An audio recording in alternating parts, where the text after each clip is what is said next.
All right, so there you guys go. The case of the missing head bolt. No idea where this bolt went, but hopefully in this next video here we can get the head completely ripped off and sent out to the machine shop.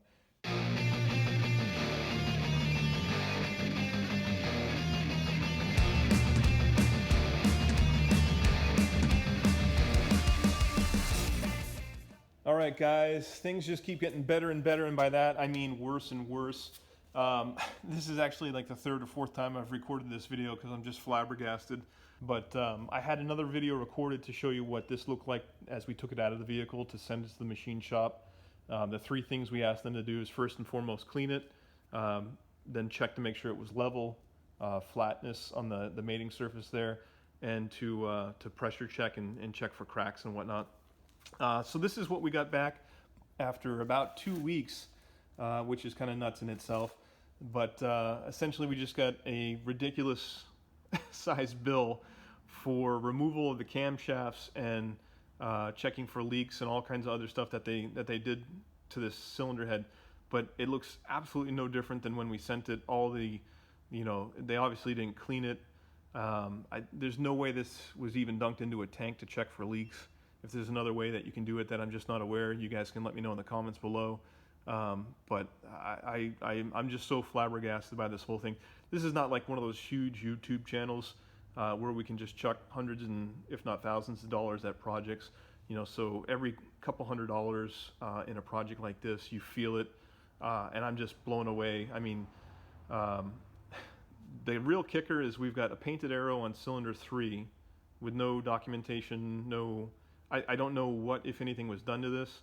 The only thing that I was told over the phone was that the first 3 cylinders had massive cracks and leaks, but oddly enough, those 3 cylinders on the photos up here on the right were the cylinders that we checked and had pretty fair compression in, no misfiring or whatnot. And cylinder 4 is actually the one that blew out the head gasket, and at the very minimum, I would have suspected this whole thing would have been warped, but again, none of that was communicated. It's just a terrible situation the whole way around. But I think at this point in time, the only thing we can really do is go ahead on our own, clean this up, put the cams back in. But I mean, this is like page 1 why everybody in the comments below in that first video told me, find yourself a running 328 or M3 or whatnot and just swap that drivetrain, because even when you try to save something like this, this 4-cylinder here, you're going to wait 2 weeks to send it off to a machine shop, and it comes back and it's a bag of mystery meat. Like, I have no idea what, I don't know. I really don't know what happened here, but yeah, that's kind of where we're at now. Kind of disappointed. We got a whole host of parts coming from FCP Euro. Again, not a sponsored vid. Those guys are just awesome. And there's no way that I'm going to return that, because that's not on them. That's on my end in the machine shop here. So in addition to rebuilding this whole thing and making sure it's good to go in this vehicle, now we got to go back and fight for our money from the machine shop, and just I don't even know. I'm at a total loss for words. You guys have seen me since 2008 on here, and this is the most just ludicrous thing I've ever seen. So let's not let us get it down. Let's not let it get us down. There we go. I guess I am. Let's jump right on it. Let's get this thing cleaned up.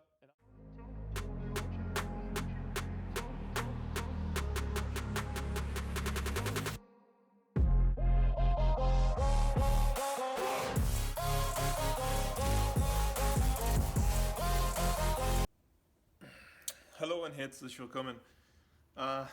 Luckily, I've been around BMWs in German long enough to know. God damn it.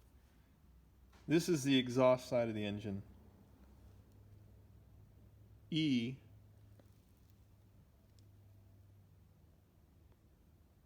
A caps. A. E. What? So had I gone through and put this motor, just clamp these camshafts back down and send it, the camshafts are backwards. They put the exhaust camshaft where the intake camshaft and vice versa. So had we screwed this down, put the whole motor back together, timed it, everything, it would have not worked, and or the valves would have slammed into the pistons, or who knows what. Aus. Not only that, but A, E, E, E, E. All the caps are listed E, E. It just gets worse and worse and worse. Los geht's.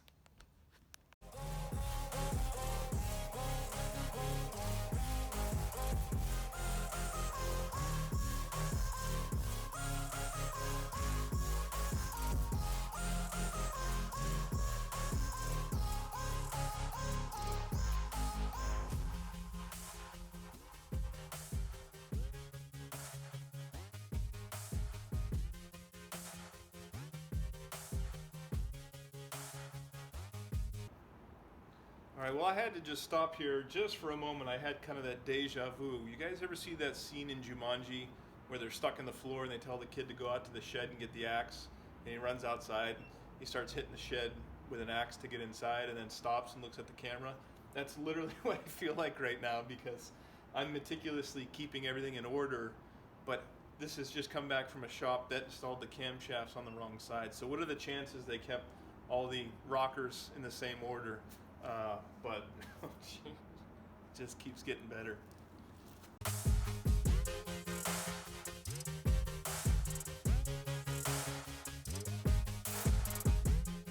All right, so one thing when we're working on the car here, you guys may or may not know this about the E36, but there's actually a service position for the hood struts here. So you guys know what a pain these hood strut pins can be to remove here. But on the driver's side, the left side of the vehicle, there's actually a 10mm screw here that you can loosen and then allow the hinge to extend further.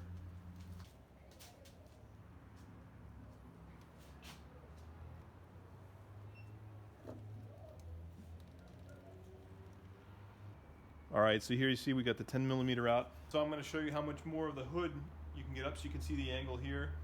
Now that hinge bolt is removed, and that will lock that in place so it's not going to fall on your head. You can see you have drastically more room, more space, more vision, more light getting in underneath the engine bay. All right, and here you can see just how much more room we have with the hood open all the way in service position, almost a 90-degree angle to the engine bay here. But now we've got plenty of room to get to this broken head bolt in the back of the motor. So we're going to start off with a drill bit, maybe a little bit of heat, and I'm also going to use a magnet to catch any of the metal filings just to make sure they don't find their way down into the motor. And fingers crossed we can back this thing out without too much trouble. So this is the guy we're going to be working on right here. To do that, we've got a little bit of cutting oil, and went ahead and splurged, spent a little bit of money here. Got a fresh drill bit on the drill there, and then we'll be using something called an easy out. Essentially this is a reverse taper that hopefully will grab the inside of the drilled hole that we make, and this head stud will just easily back out with little to no effort whatsoever. The other thing you gotta realize about these head bolts is that you know, these are steel bolts, but you know, they're stretch bolts. They only can be used one time, so their strength comes from you know, stretching the bolt there to keep that even pressure on that head gasket. So it's not like how tight you screw it into the head is what the clamping force comes from. So hopefully there's not too much tension on this, and she's going to come out nice and easy here, but fingers crossed. So at first I thought the drill bit broke, and when I tried to unscrew it, check this out.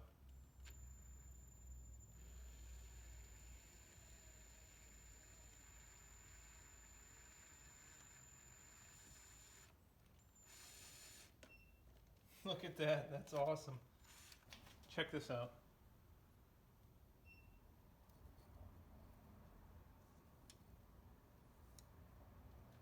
Check that out. That is awesome.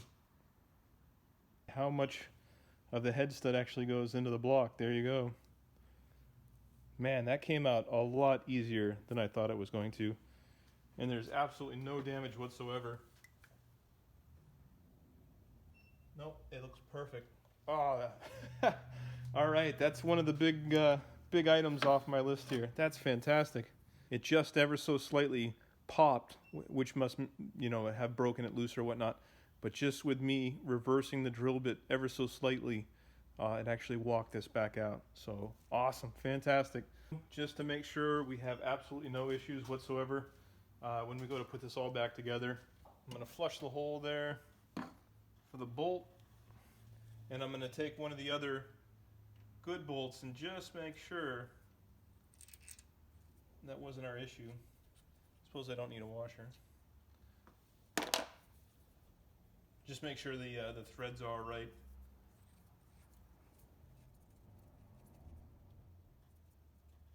Awesome. Yep. No issues whatsoever. That's fantastic. Woo! That's a huge relief. All right, these two studs were actually the only studs holding the exhaust on underneath. You can see these other two studs were just kind of there. They actually didn't hold anything. So essentially what I'm going to do is these are pushed in from the backhand side.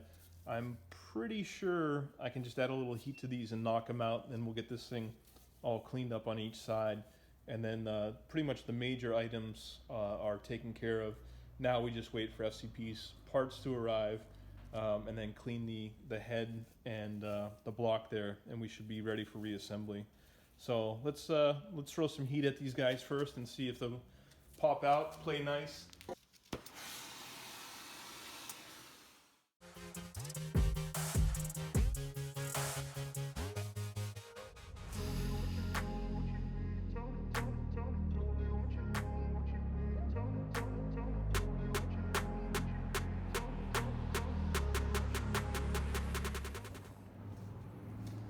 All right, so there you go, guys. What a whirlwind day.